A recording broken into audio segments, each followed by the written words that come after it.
안녕하세요. 오늘 좀 흥미로운 소식이 들어왔습니다. 미국과 중국, 이 두 나라 무역 관계에서요. 네, 안녕하세요. 특히 그 첨단 기술이나 국방 분야에 정말 필수적인 자원이죠. 희토류. 맞습니다. 이 히토류를 둘러싸고 좀 새로운 움직임이 포착됐어요. 블룸버그 기사를 바탕으로 한번 자세히 들여다보겠습니다. 네, 중국이 특정 미국 기업들을 대상으로 해서요. 희토류나 군사적으로 쓰일 수 있는 그런 품목들 있잖아요. 네네. 그 수출 제한을 걸었었는데 이걸 잠시 멈췄다는 소식입니다. 음, 이게 단순한 뉴스 이상으로 그 배경과 의미를 좀 파악해보는 게 중요할 것 같아요. 좋습니다. 그럼 바로 그 핵심 내용부터 짚어볼까요? 중국 상무부가 발표를 한 거죠. 네, 5월 14일 수요일부터입니다. 특정 미국 기업 28곳, 28곳이요? 그 기업들에 대한 희토류나 관련 기술 수출 제한을 90일 동안 멈춘다. 네, 일시 중단입니다. 90일간. 이게 불과 지난 4월에만 해도 두 차례에 걸쳐서 총 28개 기업의 수출 금지를 했었거든요. 그랬었죠. 갑자기 왜 이렇게 방향을 틀었을까요?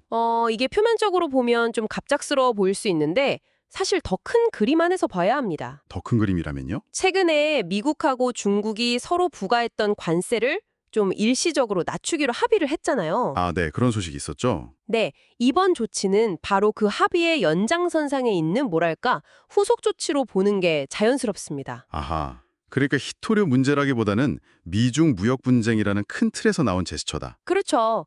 양국 간의 긴장을 좀 완화하려는 그런 움직임의 하나로 볼 수 있는 거죠.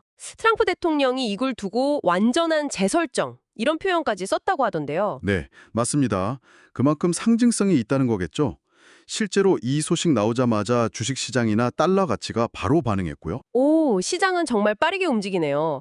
투자자들이 그만큼 이 관계 개선 가능성을 좀 긍정적으로 본다는 거군요. 네, 미중 무역 분쟁에서 나온 첫 번째 주요 긴장 완화 조치, 이런 평가도 있고요.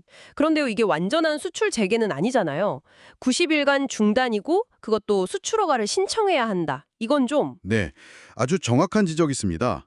완전히 문을 연 게 아니라 금지에서 조건부 허용으로 바뀐 거죠. 조건부 허용이요. 네, 90일 동안은 수출하려는 업체들이 중국 상무부에 허가를 신청할 수 있게 된다.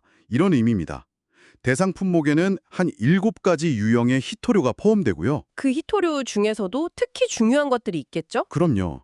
예를 들면 네오디뮴이나 디스프로심 같은 중희토류는 고성능 자석 만드는 데 꼭 필요하거든요. 전기차 모터나 첨단 무기 같은 데 말이죠. 아, 그런 핵심 소재들이군요. 네. 근데 중국이 이쪽 생산을 거의 장악하고 있으니까 이게 강력한 카드가 되는 겁니다. 이걸 90일간 허가제로 푼다는 건 통제권은 계속 쥐고 있으면서 협상의 여지를 두겠다. 이런 전략일 수 있죠. 통제권을 유지하면서 상황을 보겠다. 희토류 말고 다른 조치도 같이 나왔다고요? 네, 그렇습니다.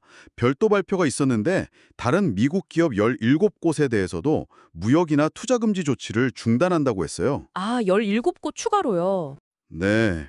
이것도 역시 90일 시한부이긴 합니다만 이번 조치가 단순히 희토류에만 국한된 건 아니다. 좀 더 넓은 범위에서 긴장 완화를 시도하고 있다. 이렇게 볼 수 있겠죠. 그렇군요. 결국 이 90일이라는 기간이 계속 마음에 걸리네요.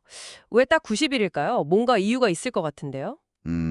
여러 가지 해석이 가능합니다. 말씀하신 것처럼 추가 협상을 위한 시간을 벌면서 상대방 반응을 좀 보려는 걸 수도 있고요. 떠보기 작전 같은 걸까요? 그럴 수도 있죠.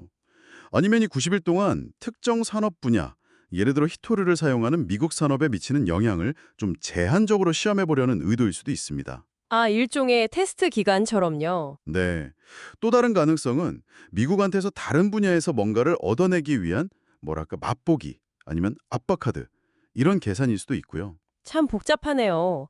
어느 쪽이든 영구적인 해결책은 아니라는 느낌이 강하게 드는데요. 맞습니다. 전략적인 임시조치 성격이 강해 보입니다. 자, 그럼 이 모든 상황이 결국 우리에게는 어떤 의미가 있을까요?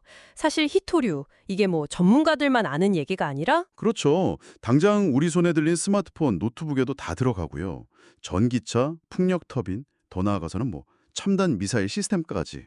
정말 현대 산업의 비타민 같은 존재네요. 네.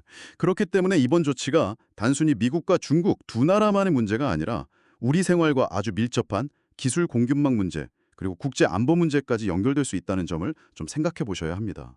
이 히토류를 둘러싼 양국의 줄다리기가 결국 서로에게 어떤 영향력을 행사할 수 있다고 보는지, 또 그걸 어떻게 조절을 하는지를 보여주는 것 같네요. 아주 생생한 사례죠.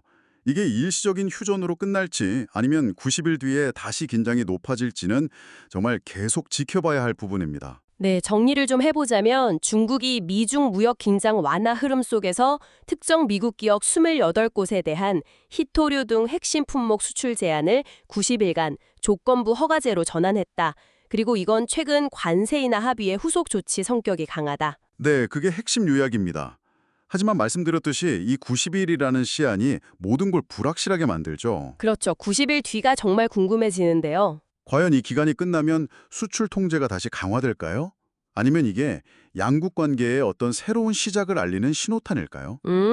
조금 더 깊이 생각해보면 이 일시적인 멈춤은 양측이 서로에게 가할 수 있다고 믿는 경제적 압박의 실제 효과, 그리고 그 한계에 대해서는 또 뭘 말해주고 있을까요? 앞으로 몇 달 동안 이 질문들에 대한 답을 찾아가는 과정이 펼쳐질 겁니다. 네, 변화하는 국제 정세 속에서 이 질문들의 답을 계속 주목해 보시면 좋겠습니다.